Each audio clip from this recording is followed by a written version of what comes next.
hit your whole body go crack. Let the baseline move, take it off of the map. We rock crowds every time we play. Boom, boom, back, yeah, we got it like that. Kick drum, hit your whole body go crack. Let the baseline move, take it off of the map.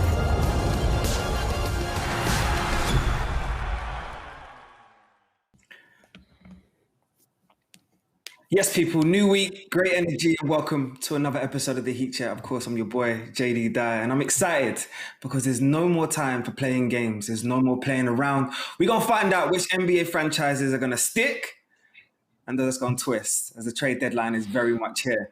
So with so much to unpack, let me introduce my Heat Check family. The host of the new NBA Snapchat show In the Paint, the hoop genius, the double M, Mooncey. And of course, a man with real competitive edge, whether it's on the basketball debates or on the court dunking on people. Shout out to the guy from Mooncey, Ovie, Soko. And a 3-time NBA champion.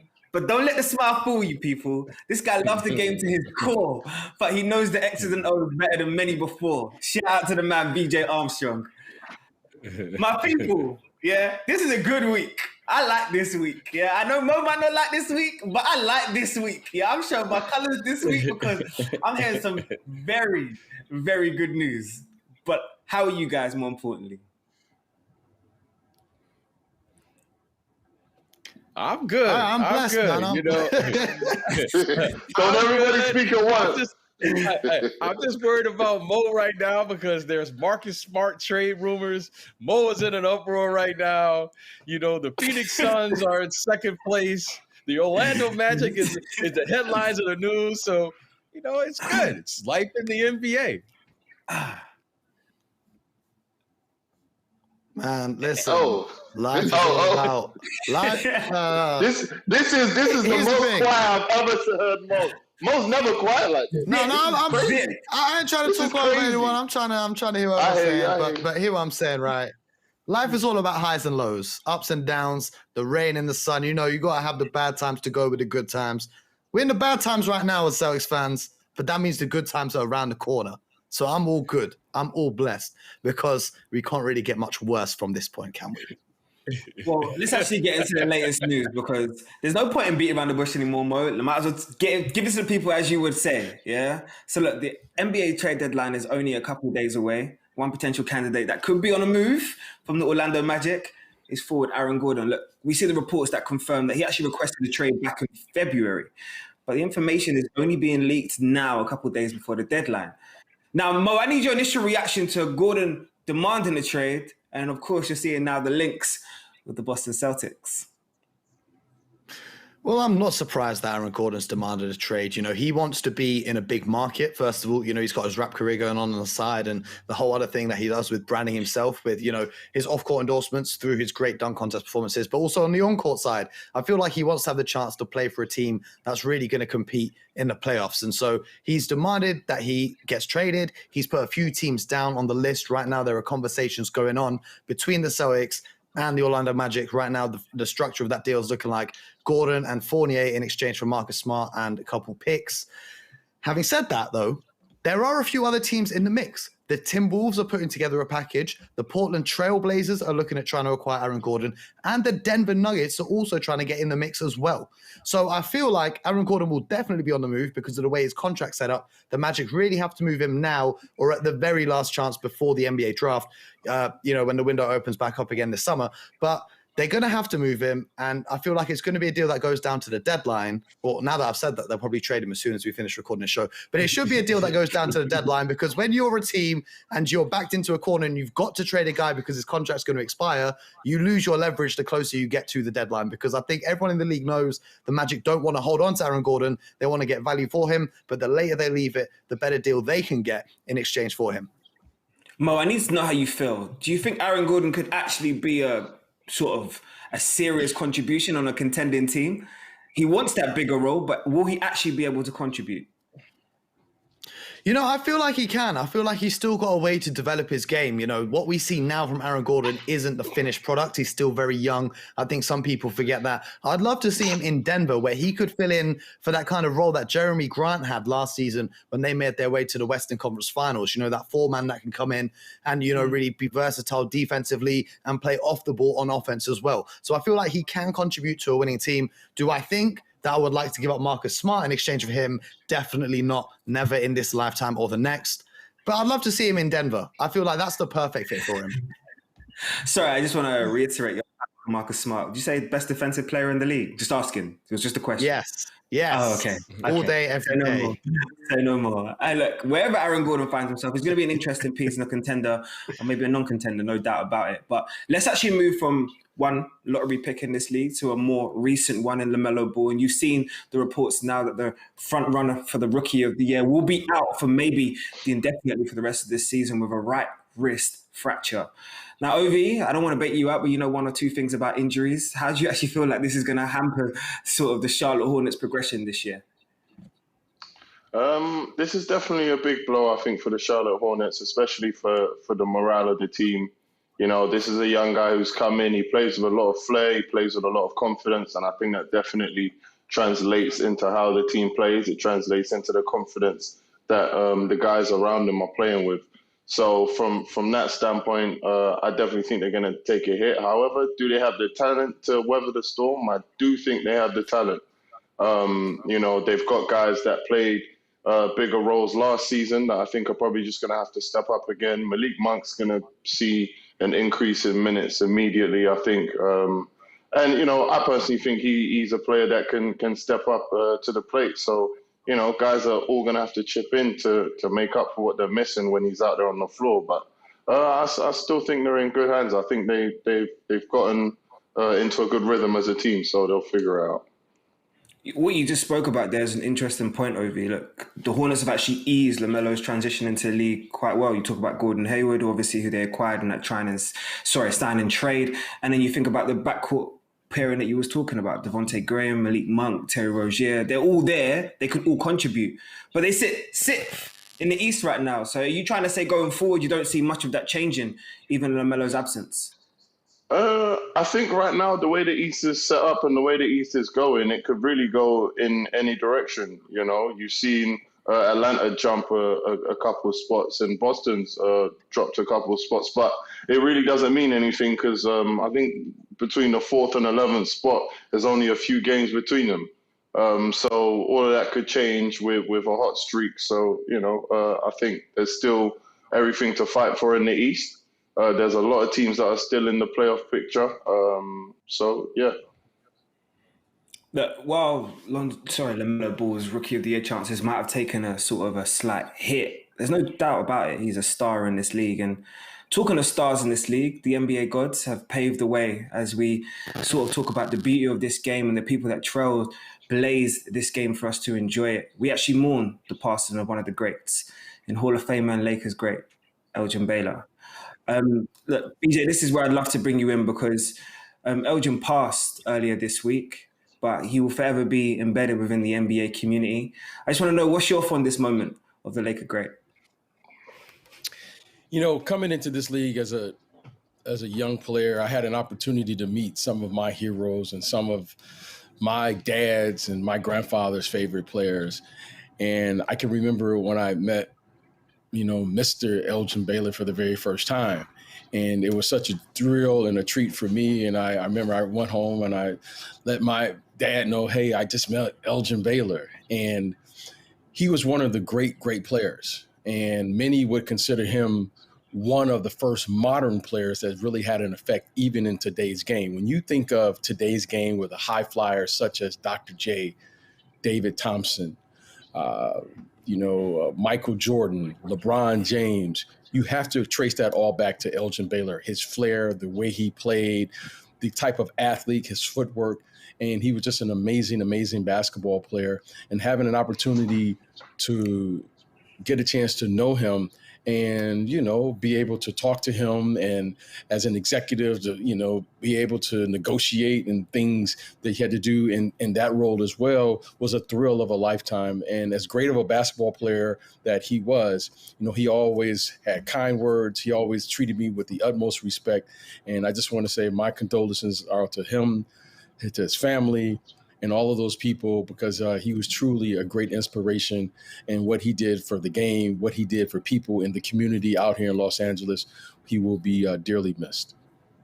I just think sometimes we need to just recognize real superstars of their eras. I mean, talking about a scoring average that's only third in terms of league history behind Michael Jordan and Wilt Chamberlain. That's an acknowledgement in its own. And some of the players that we sort of talk about today, BJ, we're talking about LeBron James, Kevin Durant, James Harden, Dame Lillard, who all feature in the top 20 in terms of scoring in this league. Elgin Baylor's in their class. You're talking about that is a true definition of a walking bucket. So I think your words were perfect, my friend, in terms of the prayers going out to his family. And thank you for everything you've given to the game, Elgin Baylor, as well, man. May you rest in peace.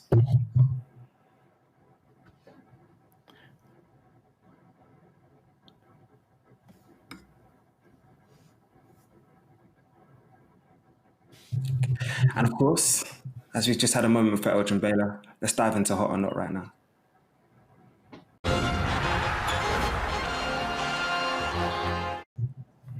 Make it last forever. That's what they'll be saying right now in the ATL, because the competitiveness, the closeness to this Eastern Conference has been personified by the Atlanta Hawks. Yeah, they had an 8-game winning streak this week, which was ended, of course, at the hands of the Clippers. We all saw that. But what I've taken from that is you jump from 11th to 5th.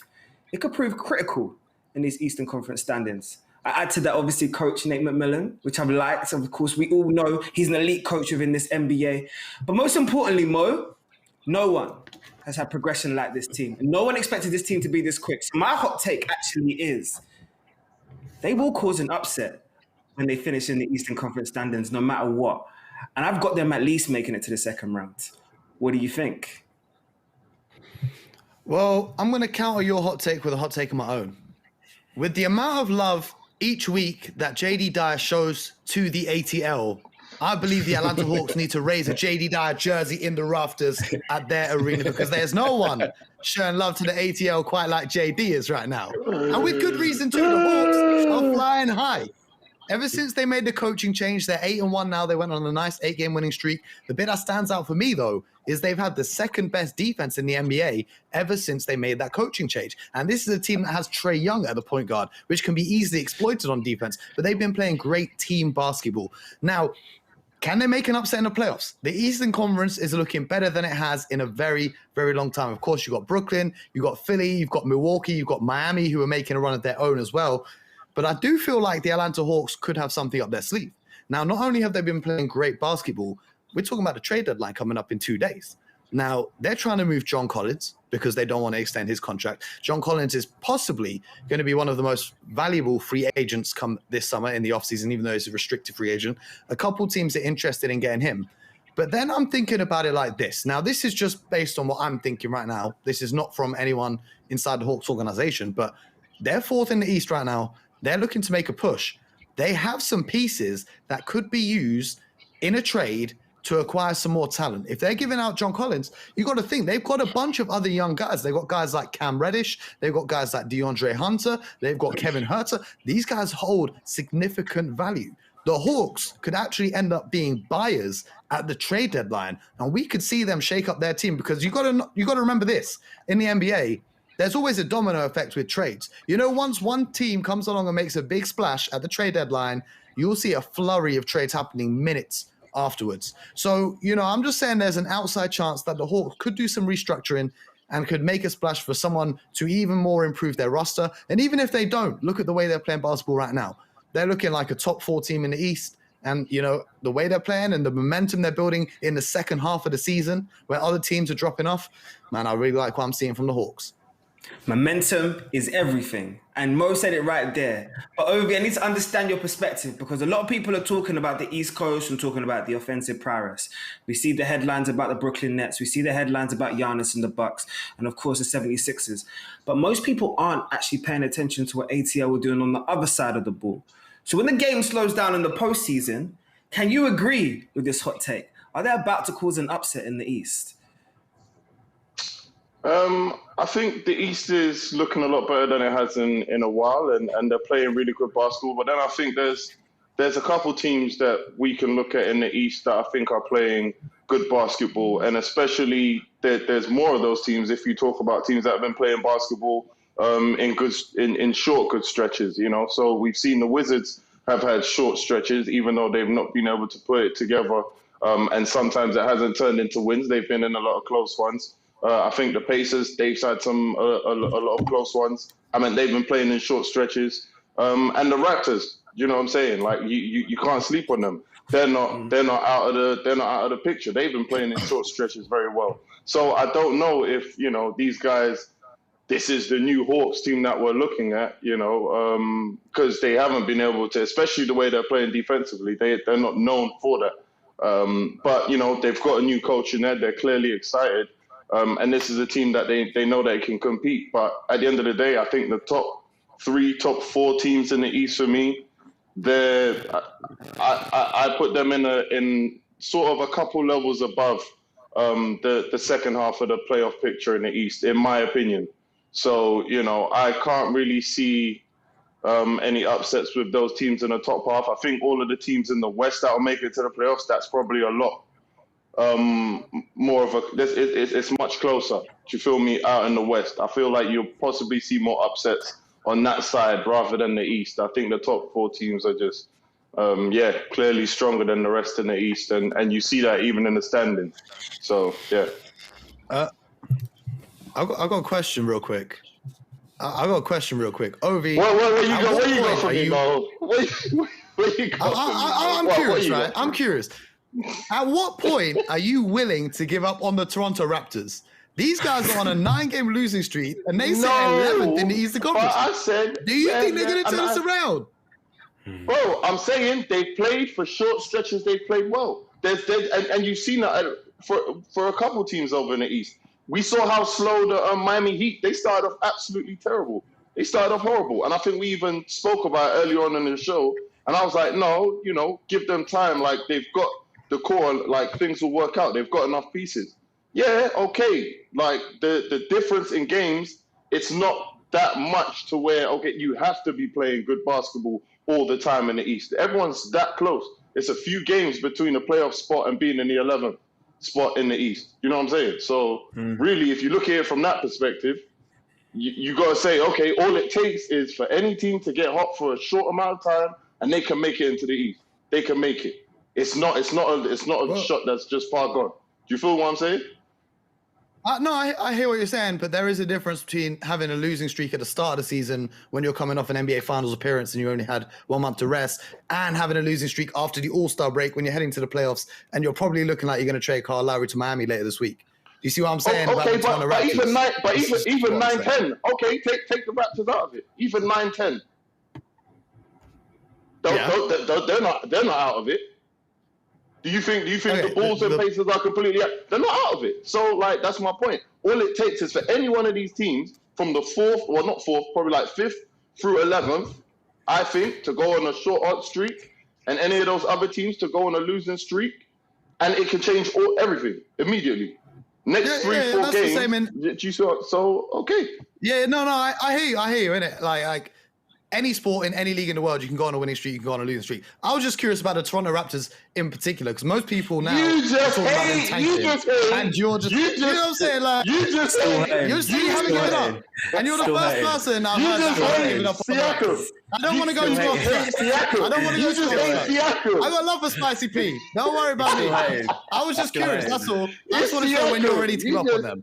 You just hate Siakam. Hey, bro. 2019 came up real quick in his heart. I hate you. 2019 came up real quick. Hey, listen, I got love for Pascal Siakam. Let's not spend that. BJ, just quickly, look, the East is wide open. Yes. But as Ovie said, there's inconsistencies being demonstrated by a lot of these teams. What I do see in the Hawks, though, is an experienced head coach. And I'm also seeing a unique playing style, which they are actually believing in at this moment in time. So can they actually cause an upset in the playoffs? Well, without question, they can. And I want to go back from the beginning with this franchise. You know, they were a franchise at the beginning with the hiring of Lloyd Pierce to start what we called a rebuild. And suddenly, somewhere here in the midst of all of this over the summer, they went from a rebuild with Lloyd Pierce at the helm to suddenly we want to win by signing Bogdanovich, by signing Danilo Gallinari, and all of a sudden thrusting these young players who were there to rebuild, meaning they were going to get playing time, whether deserved or not. And all of a sudden now we want to win. Now, I thought that was a very difficult transition because there wasn't time for these young players to even find out who they were, who they were going to pay. Suddenly now those young players like John Collins, certainly those young players like Trae Young, who's going to be up for contracts, suddenly now they're looking around going, okay, how do I fit into this picture? So do I think they could win? Well, clearly they can win because they have talent. I mean, you have Clint Capella, you have Danilo Gallinari, you have Bogdan, you have Rajon Rondo. You have enough talent there, but I'm not going to get too excited over these 8 games because it's only been 8 or 9 games since Nate McMillan has taken over. And we know Nate McMillan's staple as a coach is he's going to defend. So there's no surprise there. Now, the big thing is, who is this team going to be? Who are they going to be able to retain? And like, who's the core group of these guys? Because they can't pay everybody. They have Cam Reddish, they have John Collins, they have Trae Young, they have some veteran players that are here. And at some point, you can't pay everyone. So I think this organization has to figure out who's their core group, who are they going to go with moving forward. But to answer your question, yes, they can win because they have talent. And in this league, talent will win. But will they have the cohesiveness to kick this team together and build upon something? That remains, we're going to have to play that out. But I do think this is a very talented ball club. And I'm a huge Nate McMillan fan because he does defend. And you know what? Lloyd Pierce, it just went from 0 to 100 real fast. And I don't want to forget that. But give Nate credit. He has his team playing well. He has these guys playing hard. But more importantly, they're playing together. I think this West Coast trip is going to be very interesting for the Hawks. They've got Sacramento this week, Golden State, and also Denver. So you're going to find out a lot about that team that wants to win now, especially when they're on the road. But keeping on the theme of Eastern Conference contenders, it's only right that we talk about the team that's top of this tree. You know, shout out to the Philadelphia 76ers. Have definitely been an interesting talking point all season. But I feel like the last couple of weeks have been interesting from a different perspective. Psychologically, look, we saw the MVP candidate, Joel Embiid, drop out with his knee injury, and we saw how the Philadelphia 76ers reacted to that. We saw the growth of Tobias Harris once again in that Doc Rivers system, and then the defense of Ben Simmons, who seems to be coming into his own in this league. So Ovie, it's left me with a conclusion up here. They actually have a lot more depth than people are giving them credit for. And I'd even go as far as to say, now listen to this hot take, they might be the deepest team in the NBA.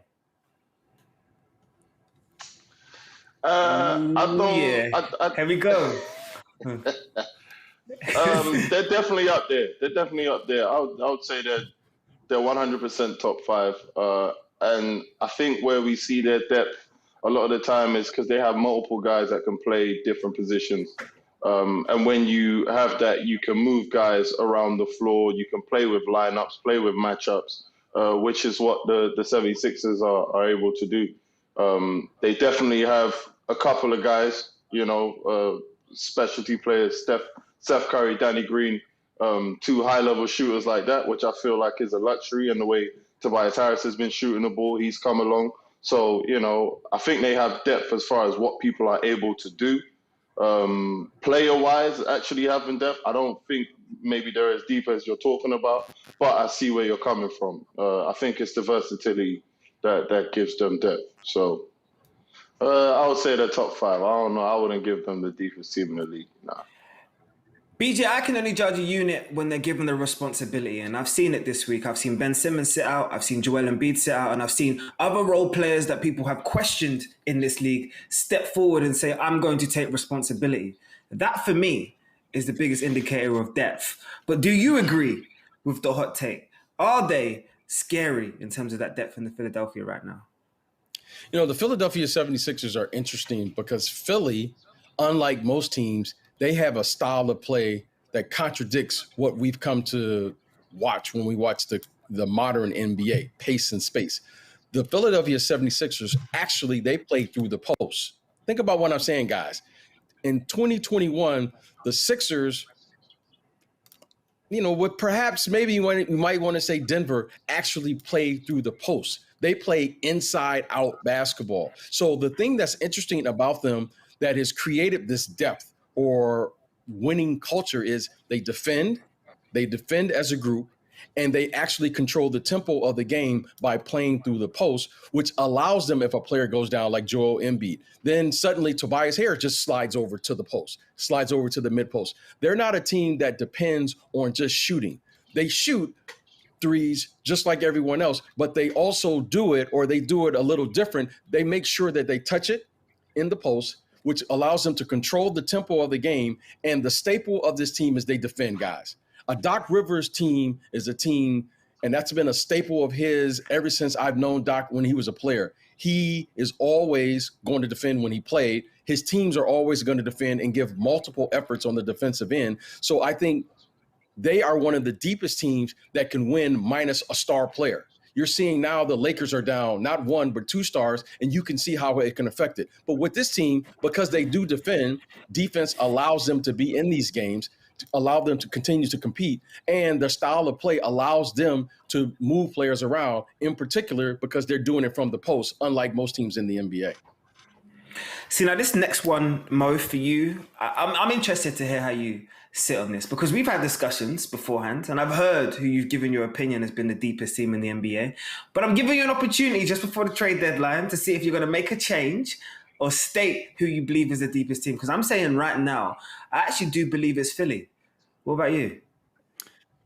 So, at the start of the season, coming off an NBA championship, the reigning champions, LA Lakers, they made some serious upgrades to their roster. And when I was looking at it, I was thinking, wow, these guys really are the deepest team in the league. They've got strength at all 5 positions, and they've got guys coming off the bench at all 5 positions that are very strong players.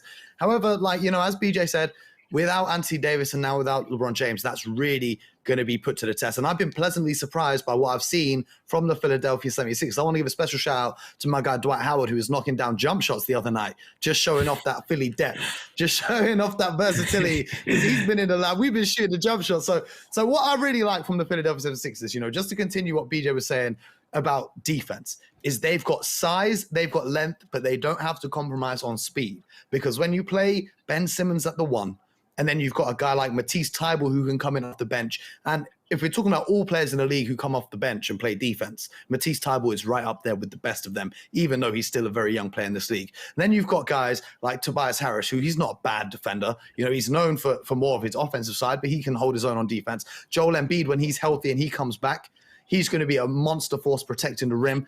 And then, you've got guys like Danny Green, Dwight Howard. That's the championship experience. And Daryl Morey's done a great job of addressing the issues that this team's had previously by trading for Seth Curry and getting those shooters onto the roster. And then when you look all the way down the depth chart, they're not just set for now. They've got a very impressive rookie in Tyrese Maxey. They've got the G League MVP in B-ball Paul Reed. So, they're nice. And they're nice for the regular season because when their stars go down, they've got these guys who can slot in. And these young guys, they're hungry. They want to go and prove what they can do in their minutes. And then hopefully their guys can get healthy when they come back to the playoffs. And I really like their style of basketball. They're not one, as BJ said earlier, I'm just continuing his point. They're playing a different style of basketball to everyone else. And the difference with that is we all know the playoffs become a half-court game. A lot of teams, they like to shoot a lot of threes in transitions. There's a lot of drag screens, a lot of defenses are being scrambled and teams getting easy looks in the regular season. And then when the game slows down, how many times have we seen great regular season teams be exposed when it comes to the playoffs because they can't get it done when it's a more gritty style of play? But this Philly team, they're going to be a real force. I know Brooklyn's got the 3 superstar scorers, but this team style of play that Doc Rivers has got these guys running, I'm hoping to see a Philly Nets Eastern Conference Finals. I'm hoping to see it go 7 games, 2 different styles of play, because that's what NBA playoff basketball is all about. I think that's a very, very good shout. I think the Eastern Conference is, I would say, marinating very, very nicely as all of those teams seem to be finding their top form. Don't worry about that, man. That's little marination right there. Don't worry about that. But look, you know how our last hot take is done most weeks, and that's obviously from the viewers. So shout out to you guys for always tweeting in. But this one is a little bit difficult for me to sort of digest because it's the current versus the past. It's legacies that's being written against legacies that's finished. But BJ, I want to give you the floor first because the final hot take this week is actually from the Blazers UK team. And they say that Dame Lillard is actually the best Blazer of all time already. How do you feel about that? Oh, the best Blazer of all time. Well, who comes to mind immediately is Bill Walton. Comes to mind immediately is Clyde Drexler. You know, Brandon Roy, before he got injured, was well on his way. They've had they've had a lot of wonderful basketball players up there, but you can't argue with Dame. Dame has put up some incredible numbers, and he's making his point. He's making his argument. I can't say that today because his career is still, he's still in the middle of his career, and hopefully he has many more years to make this argument. But if he continues on this pace, if he continues to achieve what he's achieved, not only individually, but I think he's well on his way to playing the game at the highest level where he's going to figure out at some point here and break through and win an NBA championship. This young man is persistent. This man has the mental edge. He has the mental toughness, the physical gifts to win it, carry a franchise. So I would have to say he's well on his way. He's making his argument right now. I can't say it as we speak, but when it's all said and done, my friend, y'all know what time it is. That man there's for real. He's for real. I can't say nothing about Dame. I cannot say anything about Dame because Dame is everything that you love about the game today. He shows up when they say, what time is it? It's game time. And right now, I got to give it to that young man. That young man, he got my attention. He got my attention. When I whatever I'm doing, when he's on, I'm going to watch a little Dame. I'm going to watch that Dame. Because you know what? He's shooting from the logo. He's shooting from unlimited range. He's shooting behind the half court right now. Dame he's special. He is special, my friends. Look, Dame gives hope to all those that went to small schools and say that they can't be superstars in this league. Look at Dame Lillard's story and shout out to Oakland as well. Yeah, each and every time. But Ovie, immediately when I saw this hot take, I thought to myself, well, what about Clyde the Glide? How could you forget his exploits? This guy was legendary. Probably only second to MJ during his era in terms of being a scorer. Like, he went to 2 finals. I know respectively he lost both. But are you telling me Clyde the Glide is not in contention? Bill Walton's been mentioned. How do you feel about this hot take? Yeah, I think it's one where it's fair. I think it's fair if someone was to make that statement, especially like BJ said, at the pace he's going right now, he doesn't look like he's slowing down. However, there's guys who like Pippen who've also played for the Blazers. Obviously, it probably wasn't his best years, but the list is long of great Blazer players. So I think everyone will have their argument, but at the pace he's going, especially the way the game's developing, the things we're starting to see him do naturally because of the way the game's developed, we just haven't seen it before. I think, all of these things will be taken into consideration after his career starts to wind down. But, I definitely think it's a bit early to sort of fairly assess him in comparison to the other guys because he's by no means done yet. He's not done yet. He's not slowing down, but he's on his way there. So, Dame's up there. He's up there. Mo, I want you to look me in the eye now because there's a couple players that I know me and you would have enjoyed growing up watching. I know Rasheed Wallace was definitely one of those players. Come on, man. I know BJ would have... Hold on live. No. Yeah, I know for a fact that would have been a player that me and you would have definitely enjoyed growing up. BJ, I know you would have enjoyed young Terry Porter, slick guard, still putting work down in the Portland community. I played against Terry Porter. I saw young Terry Porter. I'm telling you. Terry Porter. So there's some names that have been synonymous with the Trailblazers. So Mo, I need to know, how do you feel about this statement? I really don't like this whole notion that fans have that there has to be one greatest who's the greatest player of all time? Who's the greatest trailblazer of all time? We need to just appreciate the greatness of different eras, because we're never going to know how guys from the 80s and 90s would have played today. We're never going to know how Dame Lillard would have played in the 80s and 90s. We're never going to be able to tell. Now, if I do have to pick a name, I do believe if Damian Lillard stays with the Portland Trailblazers and shows that loyalty for the rest of his career, he will go down and be regarded by the Portland Trailblazers franchise and their fan base as the greatest Trailblazers of all time. But I feel like, you know, for the younger guys who might be watching this, it's time we put you on some game. It's time to tell you a little bit about the OGs.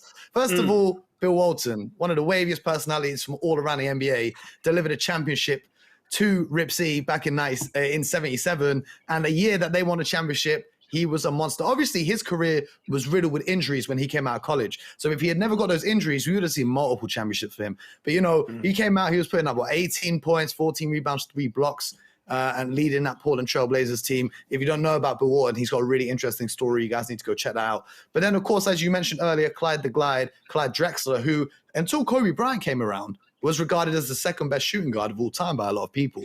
And I feel like, you know, going toe-to-toe with Michael Jordan in his prime, it doesn't get enough respect. He's one of the most under-talked about and underappreciated superstars that I think there is in NBA history. He's right up there with some of the most underappreciated guys. You know, he spent 11 and a half seasons in Portland. He made 8 All-Star games, and he was really just a scoring beast. He was averaging over 20 for, I think, 7 or 8 of the seasons. I think it was 7 seasons. And then there were a couple seasons where he was averaging like 27 points a game. And you got to think about it like now, all right, cool, maybe it's easy for a superstar to average 27 points. But back in that era, the pace of the game wasn't as quick. Scoring wasn't as free. Defense was a lot tougher. There hadn't been rule changes to make it easier to score. And he's still putting up 27. Anyone can debate all day who's the greatest. I just want to appreciate and show some love for the guys that came before Dame as well. Because without these legends that have come before, the current players in the league, who do they base their games on? Who do they look at and try and emulate? So I just feel like Dame is fantastic. He's a special talent and a special player. But I just got to show some love for the OGs as well, because they often get forgotten about. You know, with all the recent highlights, we can all talk about Dame hitting buzzer beaters, and people forget about legends from the past as well. So I just want to show some appreciation for all of these guys that have played for the franchise. All I'm going to say is every single player that we just mentioned is definitely a great in terms of being a Blazer, but just an NBA great, because we just had a smile thinking about some of the players from the 80s, 70s coming right through to today. So that lets you know how much of an impact they actually have. But talking to people that have had a huge impact, I think it's time we touch on one of those now and off the court.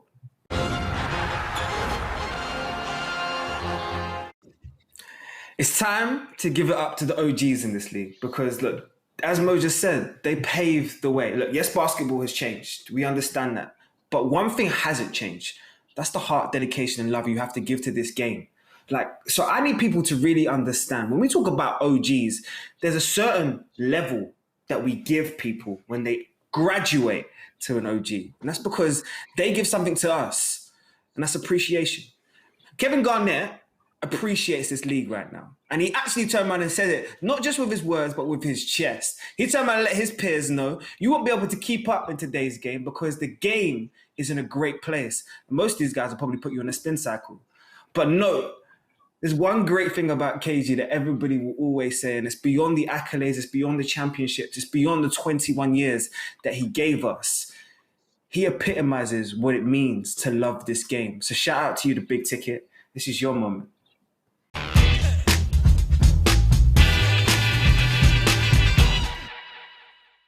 You'll often hear certain players spoken of as guys you hate when they're on the other team, but love when they're on yours. And there are few who fit this description better than Kevin Garnett. Whilst many choose to best characterize him for his famous intensity, he had other elite qualities that truly put him amongst the league's all-time greats. For starters, he's just one of 5 players ever to have won both the MVP and Defensive Player of the Year awards. He's one of 5 who have led their team for all 5 of the major stat categories over a single season, and is the only player to have collectively surpassed 25,000 points, 5,000 assists, 5,000 rebounds, 1,500 blocks, and 1,500 steals over his career. The only one. But let's get into his career. The first player to jump from high school to the NBA since 1975, Garnett was selected with the 5th pick in the 1995 draft by the Minnesota Timberwolves. And KG turned out to be precisely what the 6-year-old franchise needed. Prior to Garnett's arrival, Minnesota's win percentage over the course of their existence was a dismal 25.6%, comfortably the worst in the Western Conference for that stretch. But in their second year of KG, behind the emerging superstar's trademark ferocity, the Wolves were transformed into a playoff side and continued to push their season record to franchise highs between 1997 and 2003. For all the regular season improvement, however, these 7 Timberwolves seasons always ended with the same result, a first-round exit, usually at the hands of more established franchises with more star-studded lineups. And that's an important distinction, because KG didn't have much in the way of backup. That would change in the 2003 to 2004 season in what is still to date the greatest season and longest playoff run in Timberwolves franchise history. Minnesota added Latrell Sprewell and Sam Cassell, experienced players that helped KG shoulder the burden. The backup allowed Garnett to flourish on his way to the MVP award and saw the side take top spot in the Western Conference. As the 1 seed, the T-Wolves finally broke their first-round curse, pushing as far as the conference finals before the Shaq and Kobe-led Lakers edged them out. Unfortunately, running it back the season after didn't pan out. The same Timberwolves side with the same stars inexplicably finished 9th in what transpired to be the start of a very long slump for the franchise. With Minnesota needing a hard reset, they traded KG to the Boston Celtics in 2007, who themselves had finished the previous season at the bottom of the East. However, by teaming KG up with franchise player Paul Pierce and former Seattle Supersonics star Ray Allen, the Celtics had themselves a new Big Three set for immediate contention. Thriving with a team ready to dominate, the Big Ticket was a monster in the 2007 to 2008 season. He finished up as the Defensive Player of the Year and 3rd in MVP voting, with the Celtics holding the best record and the toughest defense by a considerable margin. With his intensity now running through the veins of the franchise, the Celtics battled through a grueling 20-game postseason run on their way to the finals. There, they duked it out with their historical rivals, the LA Lakers, eventually taking the chip in 6 games. In that 6th game, KG put in a performance that dispersed the myth that he couldn't get it done when it mattered. Agonizingly for Garnett, injuries to himself and his teammates would hamper the chances of adding a second ring over the next few seasons. They came close again in 2010, making the finals, but lost starting center Kendrick Perkins to injury, tipping the scales in favor of their Laker opponents who held out in Game 7. With their 3 stars well into their 30s, the Celtics played out some intense postseason battles against a certain other trio in Miami until the era eventually ran its course. KG spent 2 seasons in Brooklyn, aiding the recently relocated Nets to lower playoff spots before returning to Minnesota in February 2015. After 1.5 seasons passing on wisdom to Minnesota's young core, Garnett called time on his career in the offseason of 2016. To date, the Big Ticket remains the Timberwolves' greatest ever player and perhaps was one of the toughest, most competitive big men seen this century. Among the last of a dying breed in that respect, Kevin Garnett is set to be inducted to the Naismith Hall of Fame later this year. The induction he definitely deserves into that Hall of Fame. And Ovie, I want to bring you in first because I know this holds both personal and professional value for you and what he brought to your life and the impact that KG's just had on basketball. What was it about the Big Ticket that you idolized him so much, man? Energy. I think, his energy and passion for the game was always evident with how he played, the intensity that he played with. And the way he loved to compete, he's just the ultimate competitor. I think that's one of the things I think we all hear about when we're talking about really great players is how competitive they are. And I definitely believe KG's probably up there with the most competitive players that have probably played the game. So, just his energy and his approach towards the game, I think, is something that's very, very unique. BJ, I'll give you a little story. I remember when I was in college or whatever, I was putting up hoops with my friends. And the first time you ever hit a game winner in your life, something triggers in your mind. And whatever your basketball growing up, the memories you have, something comes out of you that moment in time. For some reason, I decided to scream, "Nothing is impossible!" I'm letting everybody know straight. Yeah, and that lets me know the impact that KG's had on every single one of us right there. But I need your thoughts, man, because KG's impact is massive on the whole game. But what did you appreciate about his career? Well, guys, I could go on and on about Kevin Garnett. And I remember watching this young man because I was playing in the NBA. Actually, I was playing in Chicago for the Bulls at the time when Kevin Garnett was in high school in the Chicago area. So I've watched KG grow from a young man from South Carolina to the NBA and played against Kevin Garnett. I remember playing against him his rookie year, and Sam Mitchell, who I had known for many years, I asked him, I was like, man, how good is this kid? He was like, BJ, he has two things that you can't coach. He brings the effort and the energy every single night. He did that from day one as a young kid coming out of high school, and he carried that effort and energy throughout his career. You know, the one thing as I was watching that, Kevin Garnett was at the forefront of this new wave of what we called a small forward, right? I was thinking of some of the names that he played in, and he ushered in this. There was Tim Duncan, there was Rasheed Wallace, there was Kevin Garnett, you know, and, you know, you had Chris Webber, you had Derek Coleman, you had Pau Gasol. Suddenly now these 7-footers were playing the power forward position in a different way. We weren't just throwing them in the box and saying, you set screens or you just play and you're going to get post-ups from time to time. You weren't just taking a 7-footer like Tim Duncan and just throw him in the box. Now we had to open the game up. And suddenly now you not had one, sometimes you had two, you even had 3 7-footers on the floor on the same team at one given time or any time during the course of a game. So Rasheed Wallace, you know, was really a very unique player. And when you watched him play against Kevin Garnett and you watched him play against Tim Duncan and these guys in that era, that's when you knew the power forward position was a different position. But more importantly, these 7-footers now are doing things that's special. So when we watch, you know, Porzingis, when we watch these players now what we call stretch 4s and stretch 5s, when I watch Giannis, you know what? All of this goes back to that one era, and Kevin Garnett was in the thick of it. He ushered in this era. He was an amazing player. He was a beautiful player. He was intense defense, all of the things, and you just love playing against him. So, you know what? You know, I want to say shout out to Kevin Garnett because he really was a true special player, one who played the game with the utmost respect. And, you know, sooner rather than later, hopefully he'll be in the Hall of Fame as well.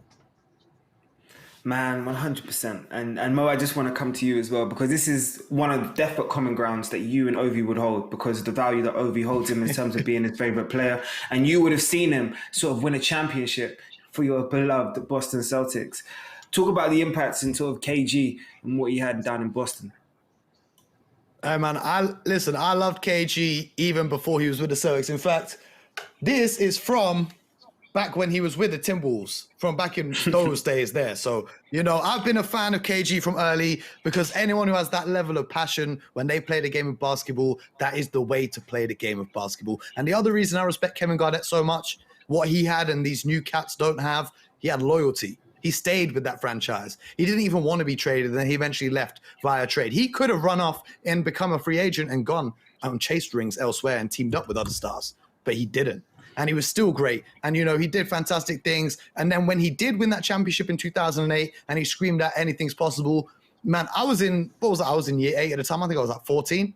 That inspired me. So when I actually met KG a couple of years ago for the first time, I had a conversation with him and I told him about that exact quote and how much it inspired me. He gave me some great advice in life. So not only is he one of my favorite basketball players ever, you know, he's a great human being as well. And I know how much Ovie respects him. And I can see when I watch Ovie ball out and I see Ovie throw down those dunks in transition with the amount of energy that he plays with, I can see the spirit of KG coming. I can see the KG spirit. I can see it. Listen, Kevin Garnett is so great as well. He's not just one of the greatest players from the 2000s. Ovie also considers him one of the greatest players from the 2010s as well. Even towards the tail end of his career, he was in Ovie's team of the decade, which was amazing as well, because even after he was past his prime, he was still dominating. So, no, but on a real, you know, if you're a young baller, you want to know about playing basketball the right way, and we're talking about playing with passion, but it's more than that. When you go and watch Kevin Garnett play in person, he's the loudest guy in the gym. You could be in an arena full of fans and you will still hear Kevin Garnett screaming at his teammates, telling everyone where they need to be, calling out the instructions to his teammates on defense and orchestrating and being a real leader. And what I love as well is he's passing on his knowledge to a whole host of young guys in the NBA right now. Even if you don't see it, he's behind the scenes chatting to all of these young big men, trying to help them improve their games as well.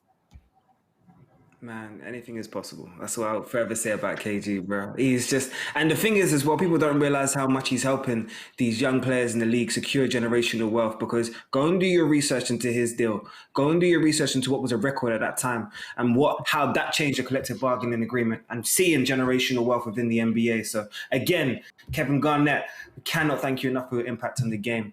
But let's jump into the primetime preview, because it's time to talk about some of the people that's going to have an impact this weekend.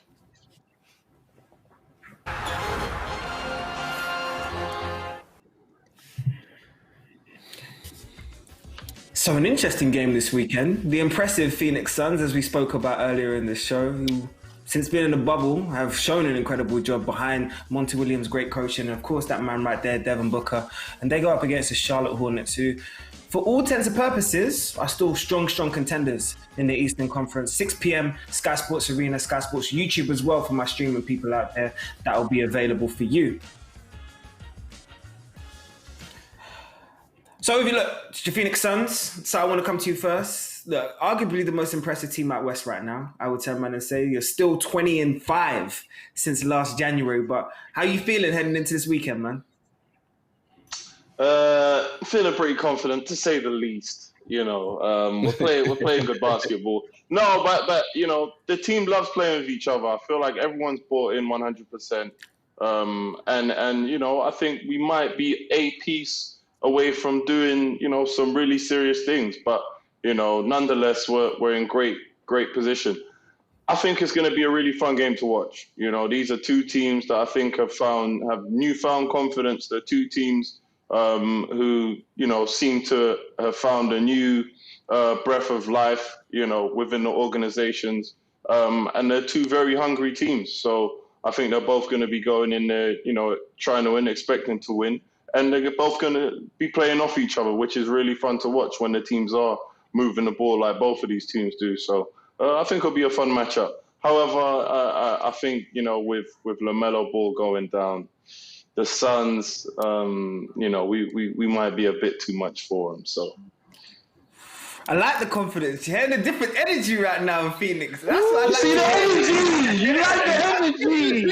Energy right now. Hey, BJ, look, we spoke about earlier. LaMelo's absence is probably going to have an impact on the Hornets this year at some point. So going into this weekend, they're up against the hot Phoenix Suns, but how are they going to be sort of contending and sort of adjusting now without their rookie of the year, as they would say, down in Charlotte, being absent? You know, Buzz City, there was a buzz down there when LaMelo arrived. Make no doubt about it. And the buzz was LaMelo has infused hope into this franchise. People are suddenly saying, you know what, we got a chance. Now, that's what LaMelo Ball has done. But we can't forget, guys, they still have a really good team down there. And they're going to continue to play well. They're going to continue to figure things out because, you know, Devontae Graham, you know, they have Scary Terry still down there, Gordon Hayward. So they're still a very formidable opponent. So let's not say this is going to be a cakewalk. However, I want to start a rumor here right now with the Phoenix Suns. I think Aaron Gordon to the Phoenix Suns is the piece that could push them over the top. Wait. Whoa. What does that mean the Magic going to get in return? Wait, what does that mean the Magic? I don't know what the Magic is going to get in return. I want to say this. That would make my day. That would push them over the top. That would push them over the top. I need a coach's challenge. I need a coach's challenge. Yes. Okay, you need a challenge. Okay, I'll go. Go ahead. I need a coach's challenge. Who are the Magic getting in return? I need to know who the Magic is getting in return. You know, I'm just like, we were talking, and I was thinking, I was like, what do they need? They need a player who can play the 4, the 3, kind of that, you know, that positionless player who's athletic and can match up against those other teams' strong athletic wing players, such as Kawhi Leonard, such as LeBron James, such as, you know, the players, you know, the Utah Jazz, so forth and so on. So I think if they could figure out a way to keep their core in place and maybe try to get a player like that, I think that really puts them into the upper echelon. They've been playing well. They're right where they want to be. But now you're talking about getting to that next level where they could guard the other team's Ben Simmons and Kevin Durant and all of those players. That gives them that level of athlete who can match up with them or match up with those other players when they see them at some point during the playoffs. So I just wanted to throw that out there. That was just a thought.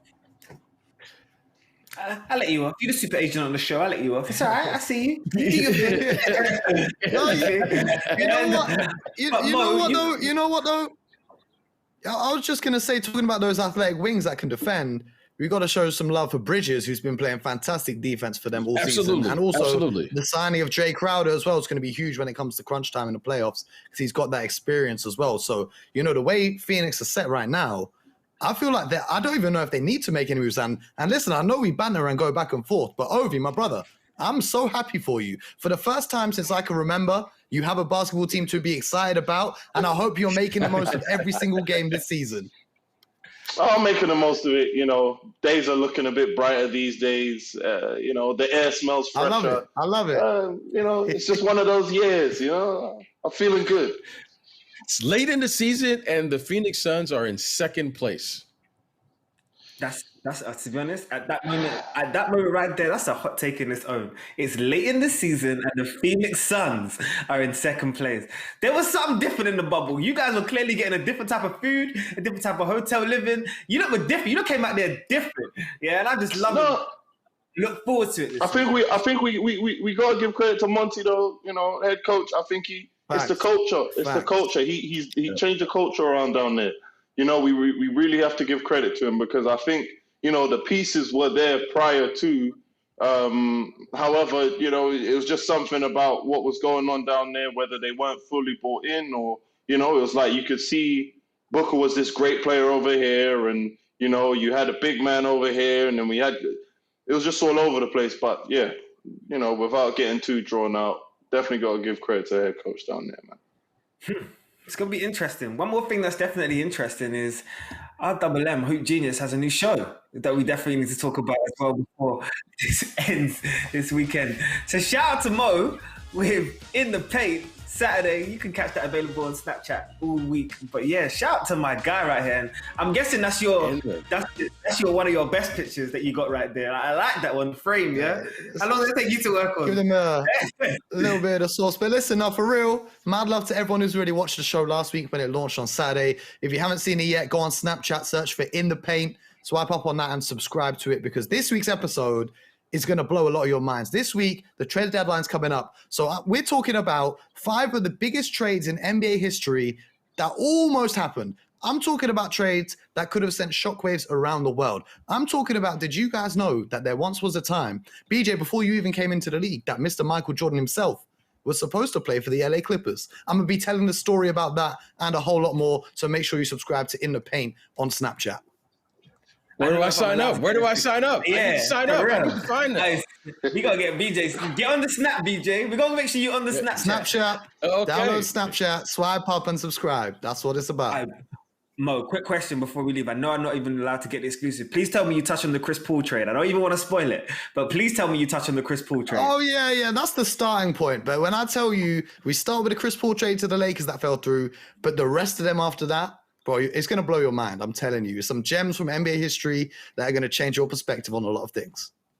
Well, gentlemen, I'm going to look forward to this. This is going to be a good weekend. I got Mo's show. I got the Phoenix Suns playing out, and I got BJ as well. You know I'm going to be available on the WhatsApp, so I'll make sure that you stay good as well, man. But yeah, guys, it's been a pleasure. Thank you so much for your energy today. Yeah, we're going to round off this one with, I know it's been a year since you've been in lockdown with the UK, and I know that there's been good vibes, good energy, but I really do wish you all good health, keep smiling, keep promising, keep thinking forward, because we're a lot closer to getting ourselves back to normal than you think, man. So keep the energy high, and you know we'll always bring good vibes here on the Heat Check, man. Stay blessed.